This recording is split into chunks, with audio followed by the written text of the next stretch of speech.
কোনো একটা রাজনৈতিক দলের কোনো মন্তব্যের পরে মতামত আমি দিব না। আমি শুধু কমিশনের পক্ষ থেকে যেটা বলার দরকার আমি সেটুকুই বলছি। প্রত্যেকটা কমিশন যেটা মনে করেছেন নতুন প্রতীক এইভাবে দেওয়া যেতে পারে সেটা দেওয়া হয়েছে। এখন আপনি যদি বলেন এটা কেন করা হলো, ওটা কেন করা হলো না, এর জবাব তো মুশকিলের ব্যাপার। এই কেন এইটাকে রাখা হলো না, কেন ওইটাকে রাখা হলো, এটা তো আপেক্ষিক প্রশ্ন। আমার মনে হয় যে এ ব্যাপারে আমি যথেষ্ট কথা বলেছি। আপনাদের নতুন কোনো প্রশ্ন থাকলে সেটা বলেন। আচ্ছা, দল নিবন্ধনের ব্যাপারে নতুন দল নিবন্ধনের ব্যাপারে আমরা মাঠ পর্যায়ে থেকে যে তথ্য সংগ্রহ করা হয়েছে সেই তথ্যগুলো নিয়ে এখন আমাদের মাননীয় কমিশনার আনোয়ার সরকার সাহেব এটা পর্যালোচনা করছেন। এটা আগামী সপ্তাহের দু একদিনের ভিতরে আমরা ফাইনালাইজ করবো বলে আমার বিশ্বাস। ভাই, আমি যেটা বলেছি চলতি সপ্তাহে আজকেও তো পর্যালোচনা করছেন, হয়তো যদি রাত 10টার সময় এটা কমপ্লিট হয়ে তাহলে আজকের সপ্তাহে হলো, আগামীকালকেও আমরা অফিস করবো, শনিবারও করব। আমরা তো এখন 24 ঘন্টায় 7 ডেজ উইকে আমরা কাজ করি।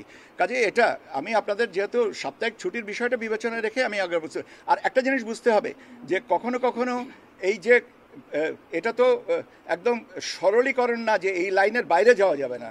আমাদের একটা সুষ্ঠু জিনিসকে আনার জন্য যে প্রয়োজন, যতটুকু পর্যালোচনা করার দরকার আপনাদেরই তো উচিত, যে আপনাদের বলা উচিত যে ভালোভাবে পর্যালোচনা করে দেন যেন ত্রুটি মুক্ত থাকে।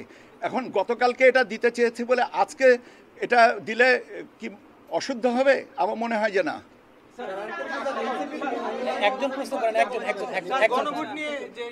গণভোট নিয়ে কোনো আলোচনা হয়নি।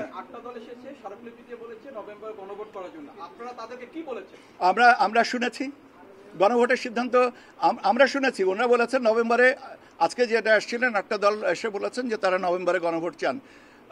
আমরা শুনেছি। আমাদের এখানে গণভোটের সিদ্ধান্তটা তো আপনারা জানেন, গত পরশুদিন বোধহয় পেপারে নাকি গতকালকের পেপারে হেডলাইন ছিল যে এটা সরকার সিদ্ধান্ত দিবে।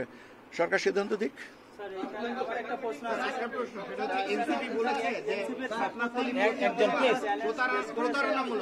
ভাই, আমি আপনাদেরকে বারবার করে একটা জিনিস বলছি, কোনো একটা রাজনৈতিক, আমি একটা জিনিস বলিনি, কোনো একটা রাজনৈতিক দলের মন্তব্যের উপরে মতামত দেওয়ার আমি দেব না।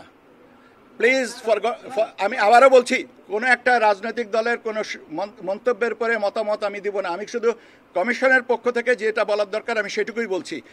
কে কি না, ভোটকেন্দ্রের বিষয়ে আগুন অগ্নি, এটা ফায়ার সার্ভিসকে সেন্সিটাইজ করে রাখার কথা বলা হয়েছে। স্বরাষ্ট্র মন্ত্রণালয় এটা দায়িত্ব নেবে। ভাই, একসাথে সবাই উত্তর প্রশ্ন করলে তো হবে না। আজকের আলোচনাটার মধ্যে আসেন, মাননীয় প্রধান উপদেষ্টার দপ্তর থেকে এই ব্যাপারে প্রেস ব্রিফিং করা হয়েছে। সে ব্যাপারে আমি আর কোনো কথা বলবো না, কেন ওনাদের দপ্তরের প্রেস ব্রিফিং ওনারা করে দিয়েছেন। আমি আবার বাড়তি কেন বলবো এটা?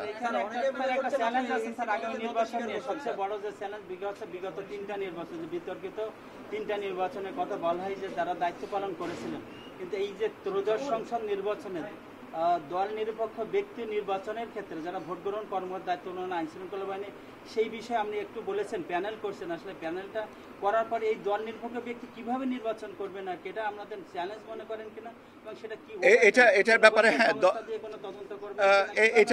এটা এই জিনিসগুলো না, আমরা প্যানেলটা তৈরি করার পরে কমিশন সিদ্ধান্ত নেবেন যে কিভাবে এটাকে যাচাই বাছাই করবেন।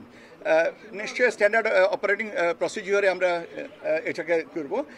শোনেন, আমরা চেষ্টা করছি যতটুকু নিরপেক্ষ করা যায় এবং সব কিছুই আমাদের চেষ্টা আছে। আপনারাও যদি এখানে দেখেন যে কাউকে মনে হয় যে এনার এই প্যানেলভুক্ত এই ব্যক্তি সম্পর্কে, এটা সংশোধনের ব্যবস্থা করাই যাবে।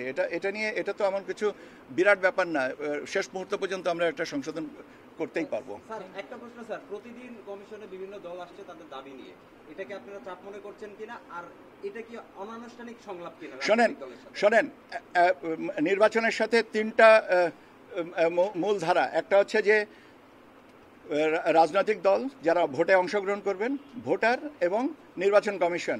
কাজে এই তিনটা কি বলে